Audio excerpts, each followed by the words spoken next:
Marvel Rivals just dropped their first character reveal, and it is Loki. So we're going to break down all of the abilities that they showcase in this 40-second clip, because let me tell you, it happens very quickly, and it took me like 2 or 3 tries to really figure out what's going on here. And there's a lot of small little details that you might have missed when you first watched this trailer. So we're going to watch the trailer first, check out Loki, and then break down all these abilities. Let's go. So we're going to ignite the battle. There he is, the strategist. Ooh, what does that mean? Some basic attacks here in a team fight. A little bit of vanishing, a little bit of shenanigans.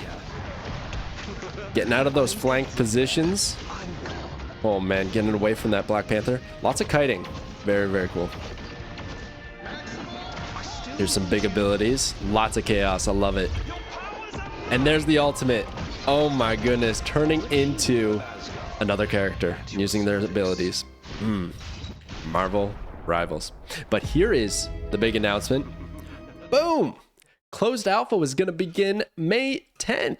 Now, we knew it was going to be May sometime, but we finally have a date on it.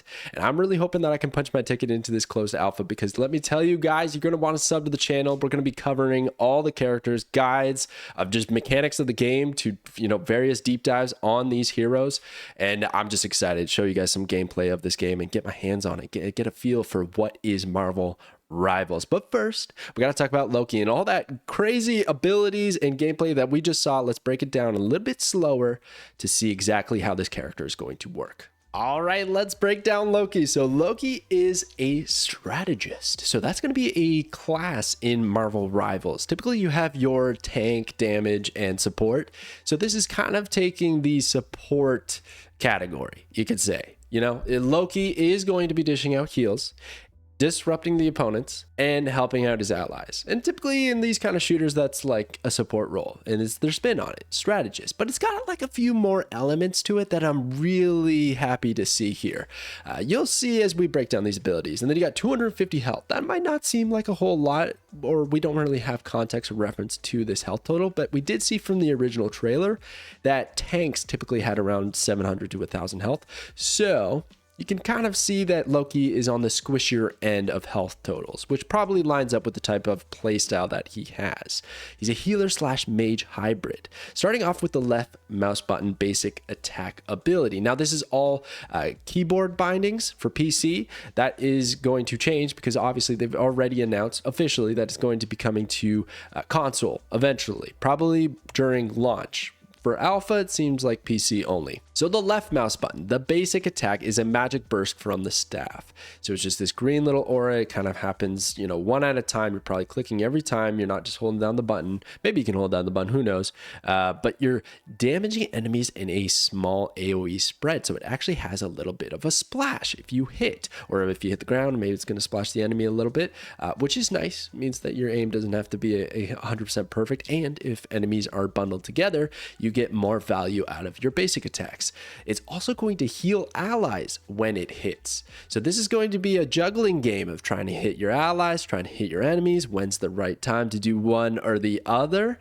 You might get a lot of flack if you're not hitting your allies enough, or you're going to have a hard time because they're bouncing around. So it's going to be I think from this kit, it's going to be a difficult hero to play and be very effective with. But they did kind of sneak peek that this was one of the better ones in their pre-testing. So pretty interested to hear that. So yeah, you're going to have 10 ammo on that basic attack. And your clones, which we're going to get to, also are going to follow your aim wherever you shoot and fire simultaneously whenever you trigger your basic attack.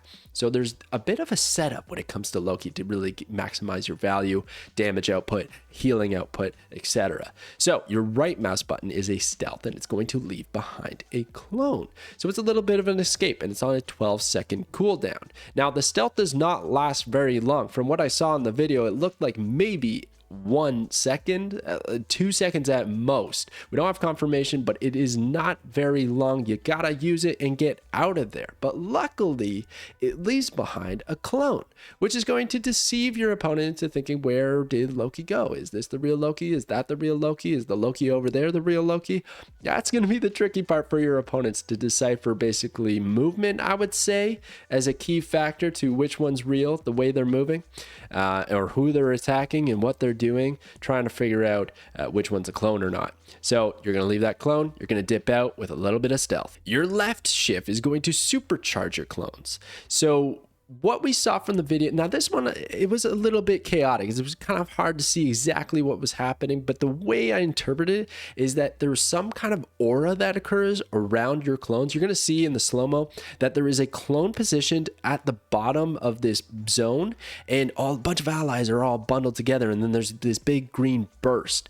So what it seemed to have done is give your allies the ability to absorb damage from the opponents. So whatever damage was dealt, then becomes health, and they became really healthy after that ability triggered. And we also see it happen to the clone right next to us as the Loki player. So I think it's kind of just like whatever clones you got out there are going to supercharge and kind of do this burst or accumulate all of the damage taken in a radius around them, and then give it as health to allies. Very cool, very powerful. That's a very powerful ability. So you want to be setting up your clones because they're dealing damage and they're healing and they're working off of other abilities. So we're going to use E to create a clone. It has a 10-second cooldown and it's ranged. So you can actually like look over there, place your clone over there. I don't know the distance that this has, but it's nice to know that if there's a ledge, you could position a clone up top to maybe bait opponents into, you know, using abilities up there, thinking you're exposed, or maybe just leaving one behind as you run away.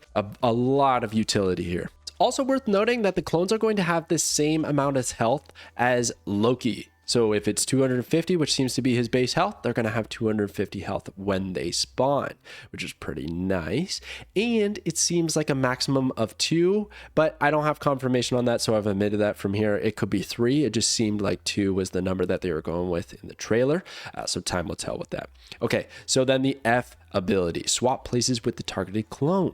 So if you look at a clone, you're going to see that pop up a lot. When Loki was looking around, there's the F button that kind of highlights, and that's just indicating, letting you know that you can swap to that clone because you're looking at it. So that's a very great tool to getting out of a dangerous situation. Or, unfortunately, you might put yourself in a very dangerous situation because your opponent might be already targeting that clone, thinking they're the real Loki, and then all of a sudden you are the real Loki and you get smacked. But the other way around, you just toss a clone away and then you teleport to it right away. What a great escape. So there's going to be a lot of strategy, a lot of skill, I think, involved in, you know, placing your clones in the right positions, when to use them, managing your cooldowns. The ultimate ability, which we saw, is going to transform into an enemy hero. You're going to gain all of their abilities on a fresh cooldown, including the ultimate of whatever character that you choose.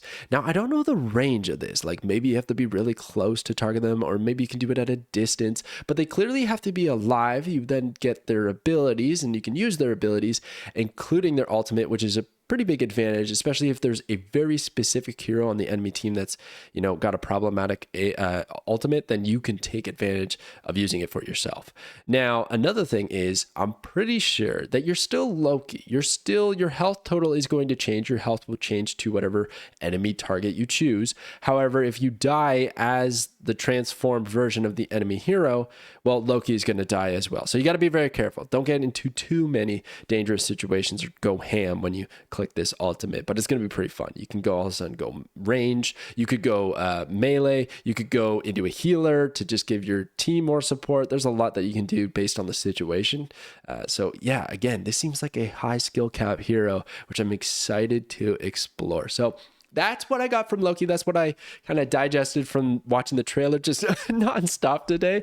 Let me know if you noticed anything else that I missed here. Would love to hear it. It was just really cool to see some gameplay, and I hope they drop more of these. And if you guys are excited about it, if you like this kind of breakdown, I will do this for every single one of the heroes. I love it. So thank you so much for watching, everybody, and I'll catch you guys next time.